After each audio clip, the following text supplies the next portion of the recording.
Tuesday nights, 9 p.m. Eastern, live. Malliard.com. MALLIARD.com. One more thing before we start. Let me turn it over to my friend that you may know from Ancient Aliens and The Curse of Oak Island and many other things, Robert Clotworthy. On the Malliard Report, the views, thoughts, and opinions expressed on the show are solely those of the hosts and guests, and not necessarily of Evergreen Podcasts, KillerPodcast.com, sponsor or affiliate, or any other individual or group. On the Malliard Report, the views, thoughts, and opinions expressed in the show are solely those of the hosts and guests, and not necessarily of Evergreen Podcast, KillerPodcast.com, sponsor or affiliate, or any other individual or group. Okay, welcome to the Malliard Report this evening. I hope everybody's well. My guest tonight is Christina Miles, the CEO and founder of ECLIP, and author of What It Is Costing You Not to Listen. A Hershey, Pennsylvania native. Yay, one of the sweetest towns in Pennsylvania. Okay, that was a bad one. Christina has been serving organizations by helping them apply human skills to drive results and build cultures of empathy. She has been involved with this type of work for more than 30 years. Christina, welcome to the Malliard Report. How are you doing tonight? Very good. How are you doing? Pretty good. So I'm from Western Pennsylvania. I didn't know if you knew that or not. So I didn't. Anytime we get another Pennsylvanian on, the ratings go way down. No, I'm just kidding. Wonderful. I'm glad I could be here for you. I appreciated the yay, by the way, because I always think of the Comet. I waited in line at Hershey Park many a time to ride the Comet, and then when I worked there, I could fast pass it. So I like the yay. It reminds me of that. Well, you know, Pennsylvania gets such a bad rap for being a steel city. Well, especially Western Pennsylvania. Of course, Hershey's more eastern, but I'll claim it for this. Mm-hmm. You know, the rust and the dirt and all this other stuff. And then you got a Hershey, and it smells like chocolate, and there's Hershey Kiss lights, and it just takes you to a whole different place. So I'm always glad. It's a little bit of magic. Yeah, it's a little bit of magic. So talk to me about the book for a minute, because I'm sure we're going to devolve into other things, and I'll make sure we get the book out there. What It Is Costing You Not to Listen. So what prompted you to write that, and what's it about? Well, it's based on the work I've been doing for all of my career. What prompted me to write it was really the pandemic. One of the things that I've been fighting a lot of my career is how much listening makes a difference in getting people's time and attention on the development of the skill of listening, because there's 0 years of education on listening in our school systems, from elementary school through executive leadership programs. So I knew that people were going to be hurting even more so after the pandemic, and I believed that the world was going to be a little bit more ready, the business world in particular, hopefully schools too, to be ready to listen about listening. So it's also why I named it the problem rather than the solution, because we're not seeing that we have this major problem, because, again, we're not taught how to listen or what it's even supposed to look like. So something we're expected to do, but we're not taught how to do. So maybe we need to start with what seems obvious to me, but maybe not to everybody. What is listening? Well, that's a great question, because, again, I think there's a lot of definitions to what it is. I think what's most known about listening, well, first of all, it is a skill. I think we treat it like it's a sense, like, hey, listen up. You're told to listen from an early age. If I hear a lot, people say, well, you have 2 ears and 1 mouth for a reason. That's all about the sense of hearing. That's really not listening. So we know that we're supposed to be doing more of it than talking, but because we teach people how to talk, no, that's what we do through all the educational. We're wondering why they're talking twice as much as they're actually listening. So that's the first thing. What most people think about when they think about listening, they think about something called attentive or active listening. How do you show somebody that you're actually listening? And that attention means I'm paying attention. And that's been the gold standard. It's what's most known. It's still misunderstood. But it's the beginning, but I think it's really not enough to just say, hey, I'm paying attention to you by showing you that I'm listening. What I believe and what we teach at my company is really how to listen in a more compelling way, a transformational way, which is to listen to understand the meaning, to understand the person telling and talking, and really to understand the message and the story. So I believe I'm a better listener today because of the show, because obviously I'm listening to you talk and trying to come back with a question. But how does that? I mean, you're saying you're teaching people, so how do you? I'll be a prime example. I'll throw myself on the bus under the bus here. How do I still become a better listener? Well, you probably have become a better listener from doing this show. Really, the principles of great listening start, I believe, with journalists, because the first journalists are storytellers. They have to go out. You're getting my story, right? So you have to be able to help people tell the story. Well, before they can tell a story, they have to gather or get the story. And that's really about listening. They go out and interview people. They collect information. They collect things. And by gathering that, they become the best kind of storyteller, which, again, I'll get up on my soapbox a little bit. You know, when storytelling, particularly in the business world, kind of broke out as the best way to communicate, I believe that wholeheartedly. If you want to tell somebody something, there's no better way to tell it than by telling a story. But I thought we had it wrong, because if you can't get a story or know how to listen and really gather it, how do you know how to tell it? So that's the first thing. We kind of have to identify what the problem is. And the problem is, what does good listening look like and what should it be, rather than you're figuring it out, but you're still winging it, right? You're still kind of guessing, because have you ever had any listening training, Jim? No, just out of curiosity. No. Okay. Right. So I thought I knew the answer to that, but about 2% of people do have some sort of listening training. And it's usually, when we pare it down, it's either, a day or two, best case scenario. Usually it goes down to a couple hours, because it's usually part or inserted into another aspect of some sort of training they got. So again, a whole nother problem. So it's a skill we're expecting to know how to do, but not really taught. So the metaphor and how we teach it, and this is in the book. The book is truly the guide to understanding the problem, but also giving you the solution. So that solution is, the metaphor is, you wouldn't go hiking or backpacking in the woods for a couple weeks expecting to get one side of the mountain to the other without tools or supplies in your backpack. You wouldn't make it safely over the mountain and survive. So the conversations are very similar. We're going in unprepared. We have no tools to really navigate. There's a lot of danger in the woods of the conversation. Our brain's an enemy of listening. There's a lot of side trails that we can get lost in conversations, a lot of things that interfere with that skill. So when you are prepared with the tools that we provide, it helps you stay on the main path to get safely to the other side of the conversation and to the story. So that's really how to do it. Put the tools in your backpack, and then the story comes to you and the listening comes to you, rather than having to just white-knuckle it. So, okay, let's get after it, duckpawnshop.com. Let's get after it, duckpawnshop.com. Okay, so it's funny that we're having this conversation tonight, because this morning, people are going to laugh at me. I was scrolling TikTok, like I do, and I can't remember the guy's name. That's not important. But he was saying about how companies for too long have relied on hard skills, stuff that's really easy to teach, and they're not teaching soft skills because, men, this is going to sound horrible, but we're going to go there, because men have largely dominated corporate America. When it comes to soft skills, don't want even hear about it, because it doesn't impact the bottom line, even though it would save billions of dollars across, if we listen more and cared more and all this other stuff, which is we're going to get an empathy here in a little bit. But I was just blown away by that, and then I was like, I'm going to mention this tonight. And then, of course, I didn't write the guy's name down, and then I'm going to be the guy that's delivering this message instead of somebody else. But it blew my mind, because I never thought about it. Because, like I said, we're always, we're training for how to use Excel. Bad example. But not how to. No, good example. How not to, you got to put that data in. Somebody's got to give you that. So. Right. But it sounds to me like some people, at least because you've been able to make a career at this, are trying to break down that wall.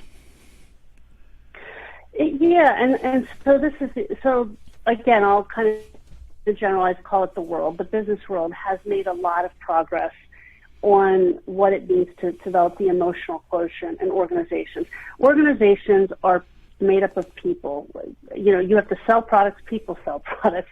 You have to deliver things, people deliver things. So, a lot of, I spent 2019 traveling the country, keynoting at Chief Information Officer, Chief Technology Officer forums. And the message was the same. You're talking about the left brain part of the organization said, look, we can get the technology right, but it's the people part. If we don't get that right, then we fail when we're doing digital transformation. And so that's understanding the heart of that. I think organizations are getting their arms around it. There's a couple of things that I believe. One is that it is hard because we've been in so much of this hard skill, as you talked about. That's what I call the telling, talking, and knowing. That's been the paradigm for so long. It's almost like the food paradigm. I mean, I remember as a young athlete, we thought, eating carb loading and low fat was the way to go. I miss those days because we know now that's not how the diet works. But it takes a big, reframe to get people to want to eat differently, because carbs are good and talking seems really easy because it's what we know. So to flip the communication paradigm, which is what our company mission is really to create that listening mission, where we're flipping that paradigm and saying, no, more of your time really needs to be spent listening. And when you do that, you will deliver better results. We can measure them, but we're just not used to looking for them. That's part of what's been missing. So we have to be able to measure those results. The other thing is EQ development feels impossible. And, there's a lot of money spent on executive coaching in organizations, and we do coaching. What I realized as an executive coach, because that's where I started my business, is that I was having the same conversations repeatedly with people, different people, the same conversations, and fundamentally it came down to communication breakdowns. And fundamentally that communication breakdown was not what was said, but what was understood. And so what I've really done is created a common language around how to understand, to fast track and be more efficient in the communication process. And as a byproduct of that, the emotional quotient goes up. You don't really have to you don't have to focus on building EQ. Listening raises everyone's EQ. So let's dive into that for a minute, because this fascinates me, because I'm looking at a chat room full of people, and I'm sure some people are hearing us tonight and some people are listening to us tonight, and we're delivering the same message to all of them. So how do we capture 90% of them instead of 60% of them? Well, I think you have, if I get you, you want to make sure that people understand what's in it for them. Yeah. And so that they go, hey, this matters, let me put time on task. Yes? Yeah. Okay. So I think that's part of that flip, and that's why the book is What Is It Costing You Not to Listen? You can't solve a problem you don't know you have. What I know is the answers to that question are profoundly similar whenever it is asked. I've never asked the question, is listening important? Anybody's raised their hand and said, no, it's not important. It is a universal 100% yes it is. Then I say, well, what have you done about it? And again, it's very little, because it's expected, it's told, not taught. And so then, unless we feel the pain of what it costs not to listen, we're not going to go to the solution. So that's really the first thing in your business, in your personal life. Where is this problem hitting you? And if you ask yourself that question, I guarantee you that problem shows up for each and every one of us. And fundamentally, it comes down to relationships, personal relationships, business relationships, which leads to divorce. That's costly, right? fractured relationships with family. In business, we lose customers, we lose employees. Retention is huge. The pandemic has made that more difficult, and so on and so on. If you go to digital transformation and the technology side of the business, it's really how do you uncover the real needs rather than what's asked for. Implementing a new technology is wildly expensive. But what I've learned from the best leaders in this space is that it's much more expensive to have to re-architect than the original implementation. So the more you get right the first time, the less costly it is in the end.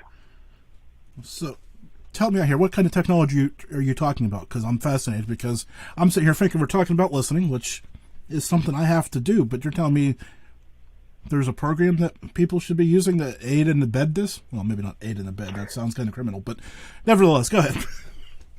Well, what I'm saying is that one of the things we serve and what we do to help people when they learn how to listen to key stakeholders and uncover what's really needed rather than what's just being asked for, they save a lot of money and a lot of time and a lot of difficulties within that organization, because those digital transformations are huge and they're very costly to organizations. So typically, and probably part of what we do when we listen, it's just we often solve the wrong problem because we're not taught how to listen for the real problem. We just react to what is said is the problem rather than really knowing how to get to the root cause. When you listen differently, when you listen to understand, you get to the root cause. I've heard that you let people just talk until they talk themselves out, especially when they're angry. I guess I should frame it that way. Is that accurate? Mm-hmm. Why is that accurate? Because maybe it's hard for me because I'm just wanting to be, I don't want to say a fighter, but I can't think of a better word at this point. So one of the inhibitors to listening is that we do want to fight, right? Especially if we disagree. Listening is really not about agreement. It has very little to do with agreement. It's more about how do you create alignment. It's whether I understand you will allow us to align, but we may not agree on things. So that's a different matter.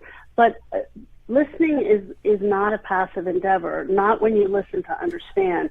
When you listen with the tools that we teach organizations and people, you learn how to be a guide in the conversation so that you're not only listening differently and getting the real meaning of the message, you're also doing it more efficiently.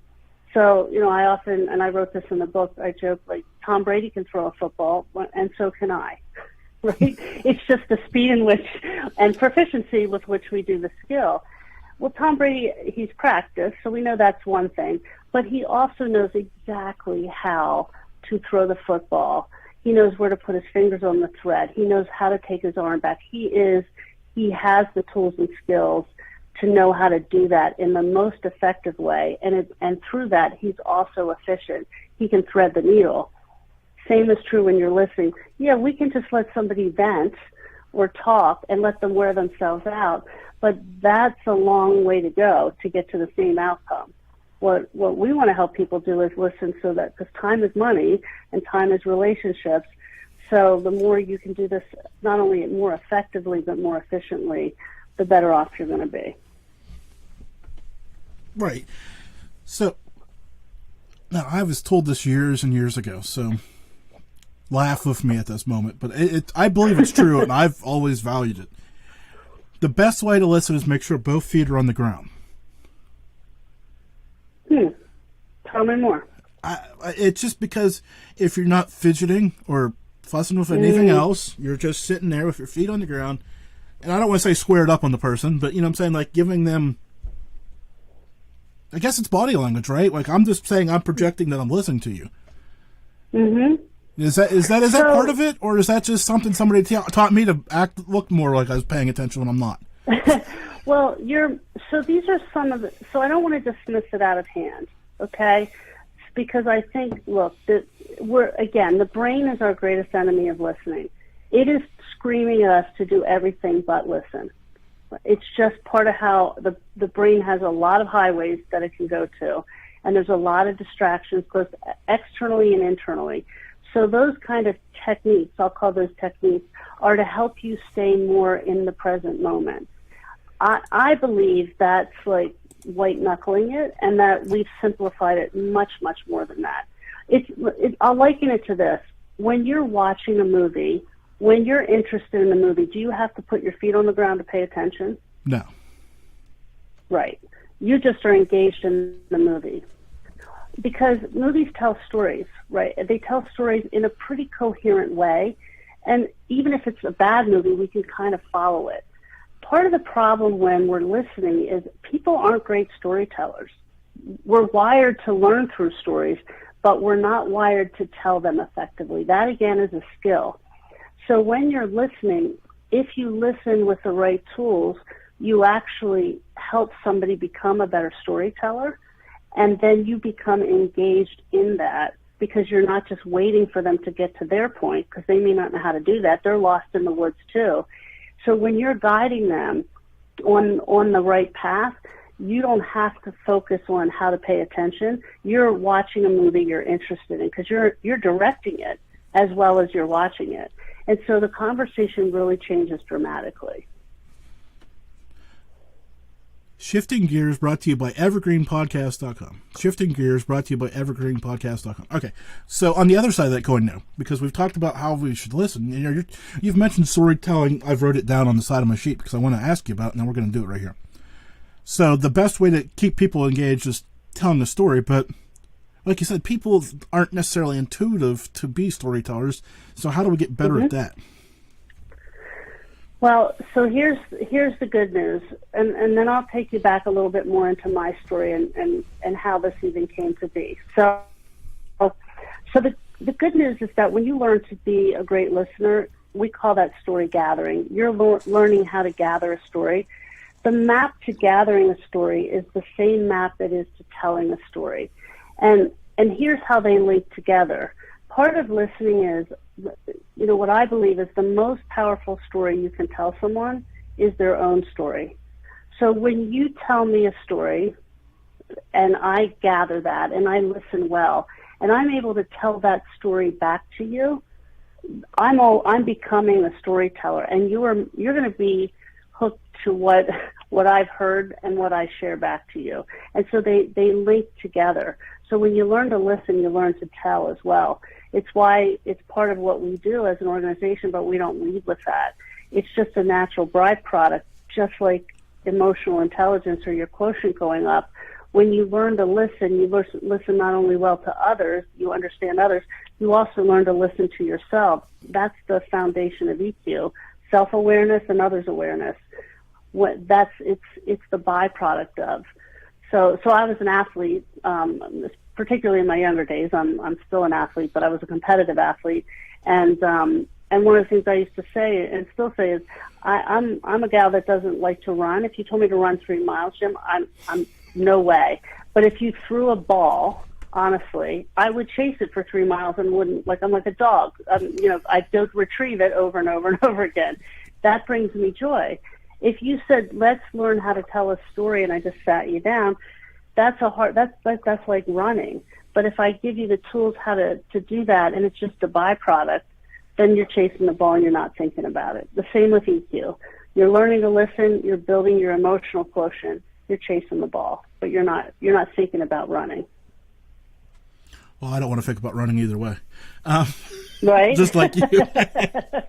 Well, it's more fun to chase a ball, in my opinion, although I respect the runners.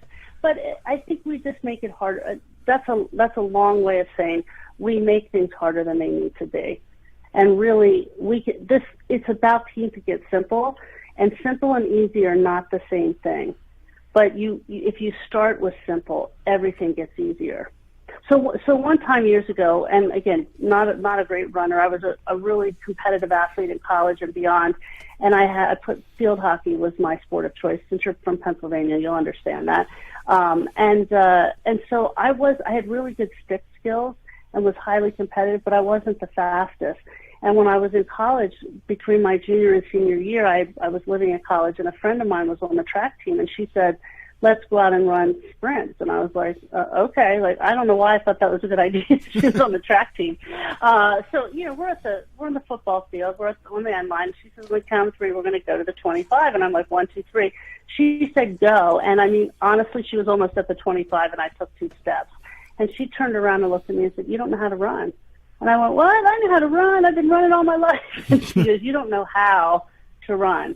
And so she took me back, and she literally said, put your knee here, put your arm here, put your finger this way, put your, very detailed, and showed me how to take the first step, the second step, and with the precision that she knew how to do it. I wasn't the fastest athlete after that, but I got exponentially quicker and faster, which only elevated my game further because she showed me how. So when we talk about listening differently, it's not what to do, it's really how to do it. And when you know the how, you elevate everything. But it doesn't have to be so complicated. We've just never been taught how. We've been taught things like put your feet on the ground, which may help you a little bit, but you're still white-knuckling it. It probably helps me more than I realize because, well, anyways, I have all those things going on in my mind, and I needed maybe that was good for me. We'll leave it at that. Yeah. So, well, I wrote down before I called you. I wrote my list of words. You know, I don't like questions or anything, but the second thing on my list was break down walls, and I got you on the phone, and you almost immediately busted my chops, which is a good way to break down somebody's walls, which normally if the guest is tight, I'll try to be on the other end of that, right? Like trying to get them to loosen up a little bit. So how important is that when you're listening or trying to get somebody to tell you a story? Well, so I'm glad you noticed that. Listening does break down walls. So here's what I heard. We got on the phone, and immediately you made a very deep sigh. And I said, oh, that was a deep sigh. And then we started talking, and you started, and I said, long day, and then we started having the conversation. But I was listening for what you were saying to me and how you were saying it. And so I just reflected that. I didn't tell you anything you didn't know. I just said, oh, that was a deep sigh. So that's one of the things that listening does, is you learn to pay attention to what's said and not said. And again, I'm only using the tools that I wrote about. This started very, very young for me. I'll just take your listeners back. So why am I even in this field, and why do I call myself a listening guru? So I was 5 when I started to listen differently. That's my earliest memory. I had 2 major influences, as you know. As you mentioned, I grew up in Hershey. My father was an entrepreneur. He started his career as a chicken feed salesman. He graduated from Penn State as an agriculture major, sold chicken feed. They called him, I hope this is okay to say on your show, but they called him a chicken shit doctor. Oh, that's good. Apparently, because the shit you fed the chickens mattered, because it either made them healthy or sick. And my father he would have been 90 today, by the way. This would have been his 90th birthday. He passed away last year. But I still remember him telling me that the professor told him, you're just a chicken shit doctor, Charlie. That was my dad's name. So anyway, but he turned that into that successful first entree into sales, into selling for Connecticut General Life Insurance Company at the time, where they really trained reps. This was where they had a select few, and they trained reps not only on the products and the process and the Excel in your world, like you said, but also how to understand their clients. Because you couldn't do financial planning for them. This is what he would talk about, unless you knew and understood them intimately. So my father was a really good listener. He would also attribute some of that to therapy, that he went through therapy. The other side of the story was my mother, and this was really the most profound of the influences. She had mental health issues that she came by very honestly. Her mother had died from childbirth. So my mother lost her mother and, basically felt like, she was the cause of that from the beginning of her life. So it was my job in the family to understand that the woman that showed up in the room was charismatic and funny and warm and loving, but underneath the surface had this tremendous pain. And so I learned very early to see both and understand that what was on the surface wasn't all that was going on. And between that and my father, there was a language around listening. And really what I've done is, I started to overachieve as early as high school because of that skill that I had and developed young. And whether it was on the sports field or academically, I was overachieving well beyond what I should have because of my very rather average capabilities, because I had this other superpower, so to speak. And I've seen throughout my career that the reason I've succeeded is often the reason people are failing, whether it's a project or leadership or a business, because they have other things, but they don't have this thing, or they're not reaching enough potential because they don't listen in the way that I was taught.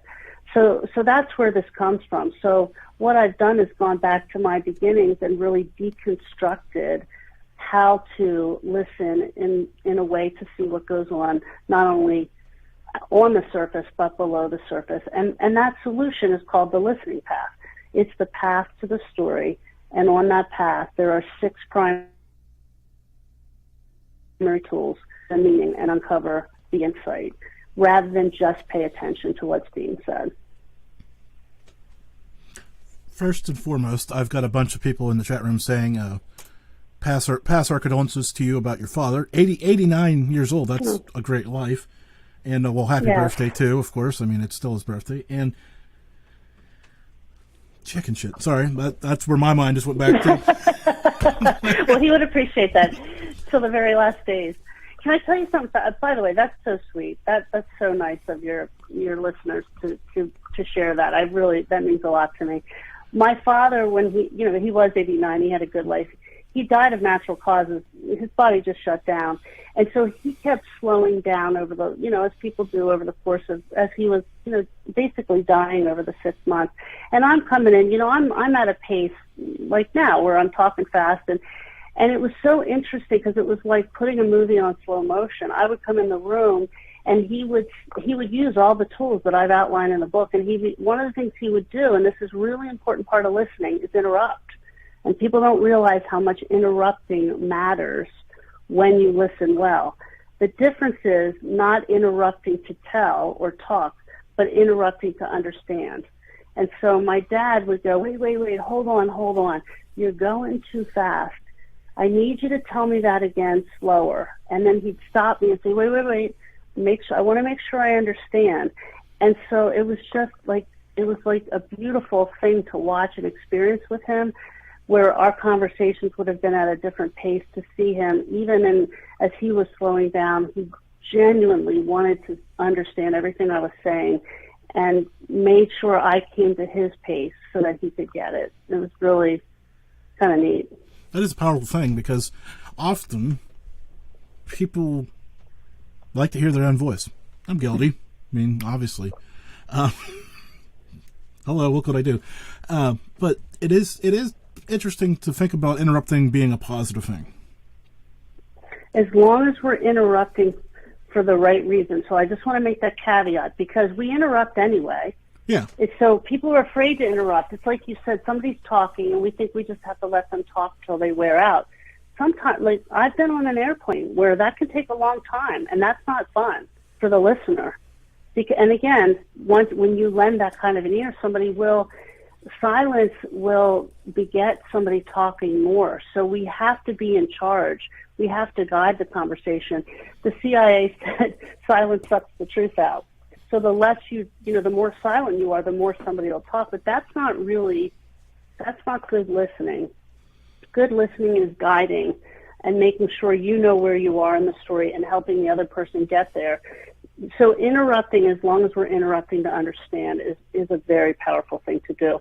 And just as another kind of hint here, or something your listeners can take away, nothing makes me feel less understood than someone telling me they understand what I just said. Or, yeah, I understand. To me, that just means, what? You're just ready to talk. You need to show somebody what you understand, not just tell them that you understand. That doesn't do the same thing. So would repeating back part of what you just said be better served for that conversation than... I guess it would be, yes. Because as I'm talking and thinking at the same time, that's always okay. Well, that's good. So now you're coming to your own insight, which is what good listening does. But absolutely. Now, the problem is we only retain 17 to 25% of what we hear. So in the absence of having the tools, we're not going to retain well to be able to repeat well. When you have the tools, and one of the tools that we're talking about now, we call that the flashlight. When you're listening and you've heard the story, how do you shine a light on the important parts of the story, both facts and feelings, and tell that back to the person that was talking? And so that's how you become a storyteller. But it's also how you validate and show somebody that you understand, or it's the step to making sure if you don't understand that you figure out what you missed. So carrying that flashlight with you and using that rather than responding with what you think you should be saying is a much more powerful way to be in the conversation. So I'm going to ask you an awkward question at this point. Well, it's not really awkward. It's just kind of not necessarily where we just were, but it's important. Because I think about, you mentioned COVID and how it kind of changed our world. Well, I mean, I guess we're kind of getting back, but they're still part of this, and it's Zoom meetings, right? And I almost bought a sticker the other day, and it says, "I survived another Zoom meeting that should have been an email." Exactly. Now, right? How do we avoid having those Zoom meetings that should have been an email? I mean, besides the obvious, but obviously it comes back to, again, like probably storytelling, right? And leaving people feel like they've learned something. Am I on the right track here? You are. So meetings are challenging even in person. We know that, right? So we have meetings about meetings, death by meetings. It's been around since the beginning of meetings. Since they scheduled the first meeting, it's all their fault. Exactly. So, Anna Marie, where did it start? So that's the first problem. This is not a new problem. It's only been punctuated and dramatically made worse because of Zoom. Because it's hard to queue in meetings, and now you're having people who are truly just half in it. They're multitasking. They're not present. They may not have their camera on. It creates an inordinate amount of chaos behind the scenes that it looks silent, but it's really not. It's epidemic in those Zoom meetings. So it's even more important for the person who's hosting or facilitating that meeting that they listen well, so they bring people together so that the meeting is more effective and more efficient. And again, we teach this as part of how to listen and guide that conversation as well, whether it's in person or whether it's virtual, because we just don't have the emotional bandwidth we're getting exhausted. And I knew this was going to happen because part of my story is I was injured in an auto accident when I was 28. I was playing competitive field hockey. I tried out for the U.S. team once already. I was playing club hockey. And I had 3 years of chronic pain. And then I had, at 31, tried out for the U.S. hockey team again.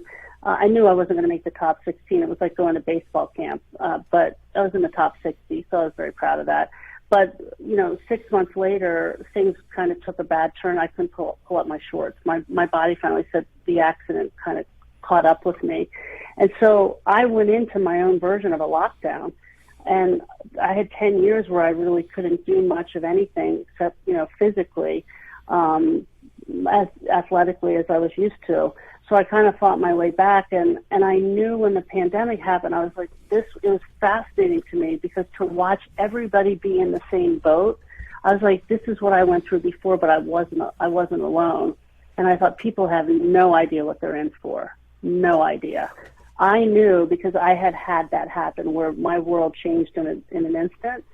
And I was fortunate because I had the tools to kind of avoid some of the pitfalls. But emotionally, it's really hard to be all your life to be taken out of your control like that. And there's a tsunami effect here emotionally that we haven't even seen all of it. The more we hurt, the more we hurt others inadvertently, whether we mean to or not. And so this is where we really need to help people tune in a different way. So maybe this is the old question I get around here. Now, I'm going to throw it to an expert. I'm listening. Notice this, folks. She's the expert.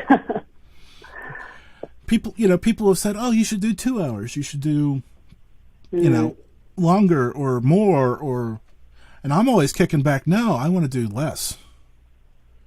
Because the attention span's getting smaller, right? We hear that all the time. These young kids today love their TikTok, which is 1 minute or 3 minutes at most. Mm-hmm. How long can people actually listen for? Well, I think so. That's an interesting question. So don't tell me 2 hours because I'm going to hang up on you. So I get you. First of all, here's if I get you. I think it's emotionally harder than people realize. You may make it look easy. It doesn't mean it is. This is what I know. People, when somebody makes something look easy, it usually isn't. It takes a lot of effort, thought, work.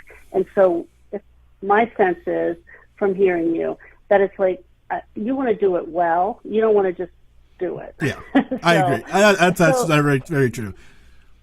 Yeah. Now let's pull it back to the broader question now, I guess. Yeah. So the broader question is, I don't think we go to just because there's a lot of podcast shows that are well beyond 2 or 3 minutes. It's about the kind of conversation you create. One of the things that I wrote about in the book is the importance of studying great listeners. And those great listeners, as I said, are journalists, interviewers, and therapists. Those are the, in terms of occupational, you're some of the best listeners. So let's look at Howard Stern. How long does Howard Stern interview a guest? He interviews for an hour, just like you, because he creates a conversation, slows down, and creates moments. And so it's the kind of conversation you're creating. It's just like a movie. People will watch it if you're creating something meaningful. If you're just looking for a quick fix, that's a TikTok moment, right? That's a dance move, and then you move on, or a little tip. But I think you're creating more of a conversation. I think that's the appetite for more. But I can appreciate why it can feel like that's enough. But I think it's whatever the zone of conversation is. No, I don't think we play to the stereotype. We should, though. No, I'm just kidding. No, I'm just totally kidding. Okay. Well, what can you really find out in 2 minutes, right? That's the reality. Yeah, that's the fun part. Okay, so Germantown Runner just popped up this question. I'm going to read it. I'm going to go Ron Burgundy on you because I have no idea. The Hershey Bears are the first hockey team only freestanding points out of first place in the AHL's Atlantic Division. Are you attending games this season? Oh, I feel almost ashamed to say I haven't been in a Hershey Bears game forever. And I went to high school. I'm going to say a name that this gentleman might know. Danny Stuck, I believe, was in my high school graduating class, and at the time was the trainer for the Hershey Bears. I believe he still is, by the way, Danny Stuck. So I have not seen a game, but I saw many in high school, and I think Danny Stuck still works for the Hershey Bears. I'm sure somebody will find out for us because, the internet. He's a good guy. Yeah, right. I should know this. Another listener question here. What do you do if your company has a dismal record of not listening to its employees? What do you do? Yeah. Well, I'll tell you what a lot of people do, and I don't think it's helpful. They go on a listening tour. They'll say things like, we're going to go out and listen, we're going to do a survey, we try to get feedback. And I think that's the right effort, and I'm all for it, but not in the absence of the tools and learning how.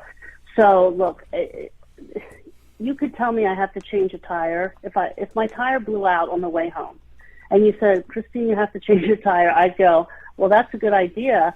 I don't know how to do that. I know how to get somebody to do it for me. I know how to, flag for help. I know who to call. But if I physically had to do that, I know better that I don't know how to do that. So I think because we assume we listen when we put good intentions around it, that we do it well. And we have this second foul or second harm that comes when we say we're going to listen and then we don't. And so that's the risk that organizations take. They say they're listening and they intend to listen well, but attention and impact are two different things.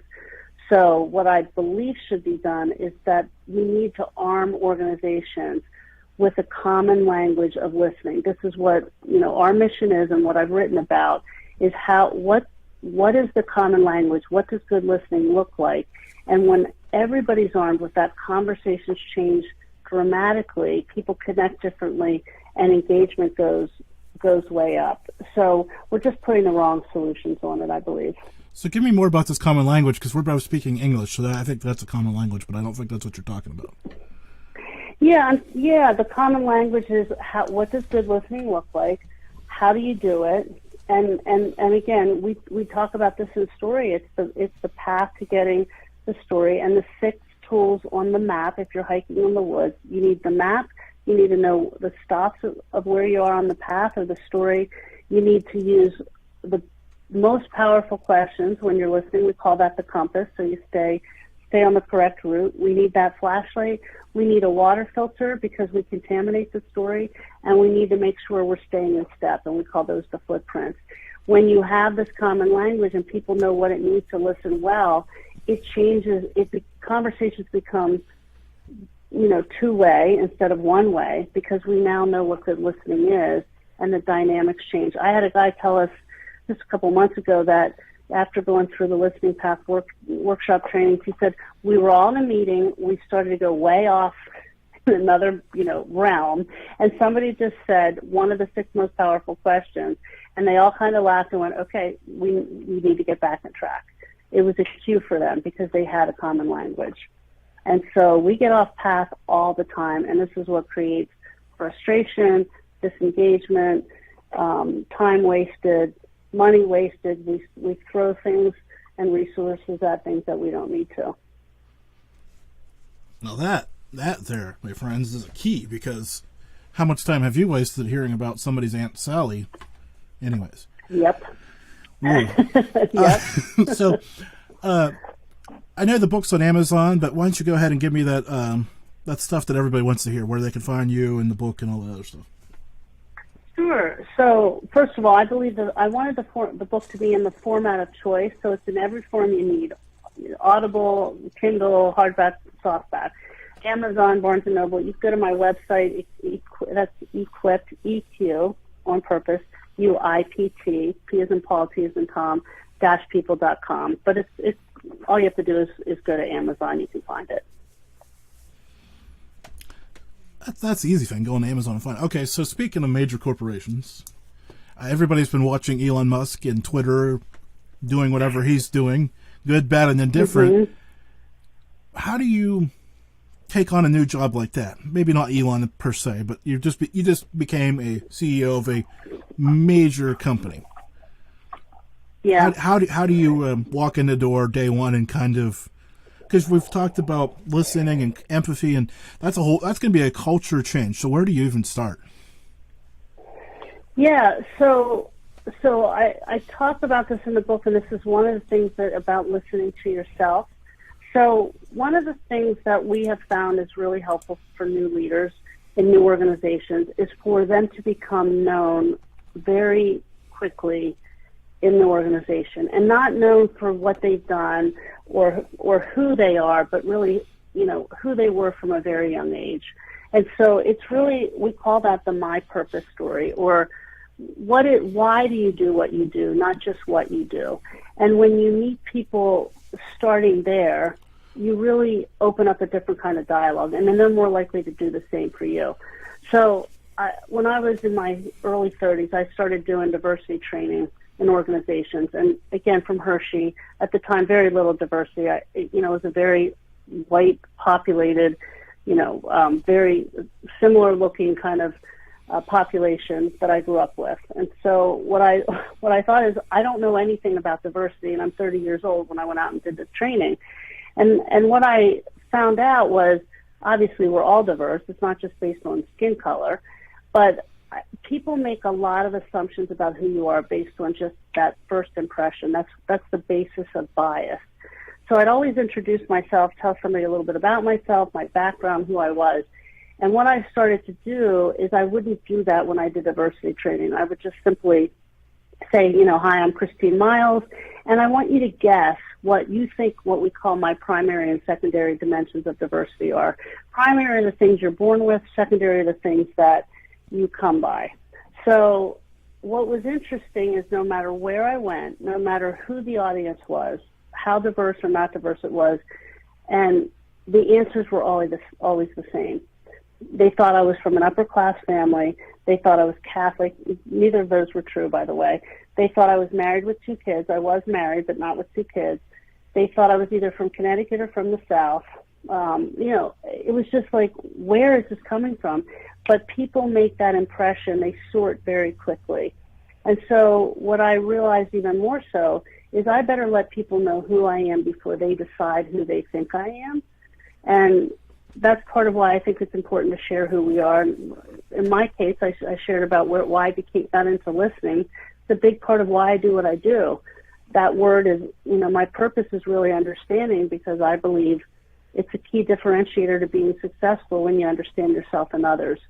So when we enter new teams or new organizations as leaders, it's really important to let people know who we are and why we do what we do. And that's an important story to be able to tell. So I want to flip that coin a little bit too. Say somebody is listening to this show and has been in that CEO role for 10 years now, and they've listened to our show tonight, and they've had the light bulb moment. They need to listen more and do things differently. Because if somebody comes in tomorrow and says, I heard this great show last night, and I'm going to start listening more, we're all going to laugh, and well, maybe not laugh directly in their face, but we will eventually laugh, right, about them because they, had this epiphany that's going to last 2 weeks. But how do they take that? I'm assuming there's a lot of the similar same first steps, but how do you win somebody's, I want to say, trust back, or maybe win trust for the first time by listening to them? Well, first of all, it's amazing how we've had people who've known each other for 20 years and don't understand where they come from or who they are. Like, it's a revelation. So we just did this, a month ago with a team. We're going to work with them again on this coming Monday, where they've worked together for 8 years, 10 years, and they didn't know who they were, their backstory. And so the connections, it's never too late to do that. Let me just say that, whether it's day one or day 10 year in one day. It's never too late to start there. And then the listening gates really open up. When you go first, what we know, and you're vulnerable and you talk about who you are, people are more inclined to follow suit. So that's one thing. The other thing is, I think, again, if you want to start listening differently, don't only talk about what you're going to do, but how you're going to do it. And that's something that people we can help with, but also they can get from the book, listening to it or reading it, is really to understand, hey, not only am I going to listen, but this is how I'm going to listen. And I want you to challenge me if I'm not listening in that way, because the old habits die hard, and this is part of skill building. We just have to practice and practice and practice our way to success. We had a client who said, this works every time I remember to use it. I was like, that's great. That's like the best commercial I've ever heard, right? So every time, but because it's so new, again, we're changing our diet. We have to be patient with ourselves and realize that pivot's going to take some time.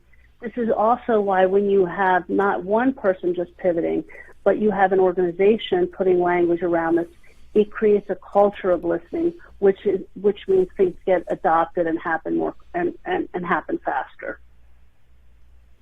Yeah, it's always easy to say something, right? I've said a lot of things. We're not going to talk about some of the things I've said. Sure. Well, now I want to know more. That's for sure. But no, well, but it's all especially when you're trying to promote a product. It's maybe, I don't want to say disingenuous, but there are times that you overhype something, or Mm-hmm. But sure. Not intentionally misleading people by any stretch of the imagination. But there you have to eventually hit the ball, so to speak. Mm-hmm. And wherever it goes, it goes. And so okay, so one more thing here. This came up in I don't want to say eavesdropping conversation the other day I was part of, but I wasn't necessarily the primary focus of the conversation. There are times. Was that a relief to you? Was that a relief to you, by the way? Yes, it was, because when you hear the rest of this, you'll understand. These two men were talking about talking to their spouses. Now you'll understand here in a second where I'm headed. And sometimes they just their wife wants them just to listen to the conversation and not try to give advice or fix the problem. How often, especially in marriages, how often is that the problem? How often is it people just want to be heard and not necessarily have that? Well, so women do want this more than men, I believe, but they're both guilty. Problem solving is anecdotally, it is the most reported reason for not listening well. That we hear a problem and in an effort to be helpful. And by the way, I'm going to let the men off the hook. I think they want to be helpful. Who wants to see their wife in pain? Like, let me help you solve that problem. And the response is, I just need you to understand and listen. That's almost like, what do I do with that? Again, this is why it's so helpful for men. They get language around just how not only to listen, but to be helpful too, because part of this is earning the right to give advice and to do that. But listening isn't just passive. Again, listening is making sure not only it's heard, but also the person feels validated and understood. And that's where some of the tools get you there. And this is a true story. I had a guy in a workshop say, it used to take my wife 9 hours to tell me about her 9-hour day. I don't have that kind of time. I started laughing. I go, you're not married anymore, are you? He goes, nope. I said, well, that's a shocker. So part of the problem is, and, of course he's being somewhat facetious, but he didn't know how to control the conversation. And so just listening meant that she would talk incessantly. And so that's also overwhelming. That's too much to expect. So when you learn to listen, to not only validate and to understand, but to do it more efficiently, conversations become more meaningful. And then that also enhances the relationship. So we do tend to problem solve, but I don't think we should just be passively saying, yes, honey, yes, honey. There's a lot more that we can do efficiently, and that is way more impactful than just letting somebody talk. So my listeners are begging me to ask you, this is fun. Have you ever had any paranormal experiences? Because that's what we normally talk about around here. Oh, have I ever had any paranormal? So I don't know if this is part of being so in tune, but I haven't seen a ghost or anything like that. Although I did have a weird experience with my mother after her death, like finding a coaster with her name on it, which I was sure wasn't there. But I do have a lot of I will have premonitions quite a bit. Yep. Well, that's definitely something that's not normal. Yeah, it's not. No. I knew I wasn't normal, but I do. I'm like, I already dreamt this or saw this before. It's like a deja vu. So I'm reminiscing it and then experiencing it. That I'd say that probably happens to me 10 times a year. Well, that's a lot. I mean, I've had it happen a couple times in the last 5 years. So I mean, 10 times a year is pretty much. Okay, so wow, what does that mean? I need to understand this, Jim. Tell me more. What do I need to know? I don't. Well, it means if you get some lottery numbers, you need to go buy a Powerball ticket. No. Well, that's not the kind of. I wish I could control it.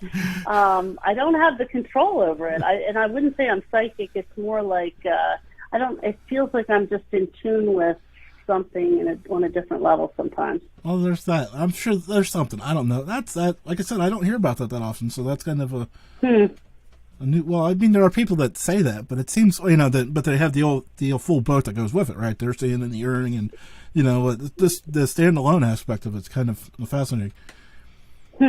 So all right, well, I'm going to take that I'm special, but I don't know if that's good or bad. Well, could be worse.